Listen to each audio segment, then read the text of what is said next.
सरकारकडून जरांगेंची समजूत काढण्याचे प्रयत्न, जरांगेंना रोखण्यासाठी विखे सामंतांची शिष्टाई, विखे पाटील आणि मंत्री उदय सामंत करणार चर्चा।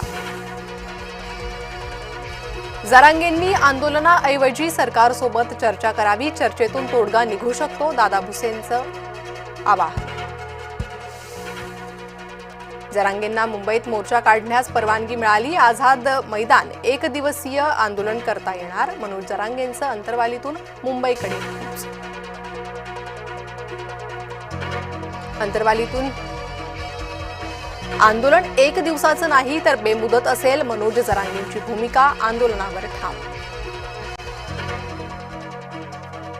नागपुरात भाजपची शहर कार्यकारिणी जाहीर, महानगरपालिकेच्या निवडणुकीच्या पार्श्वभूमीवर नियुक्त्या, जुन्या नव्यांचा मेळ घालण्याचा प्रयत्न।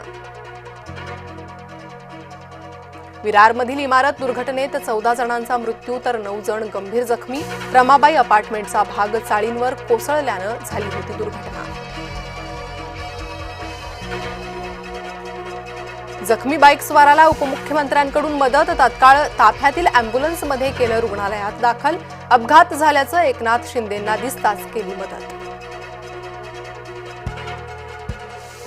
देशासह राज्यात अतिरिक्त कांदा उत्पादन मागणीच्या तुलनेत अधिक पुरवठा होत असल्यानं कांद्याला दर नाहीत, कांदा उत्पादक शेतकरी अडचणीत।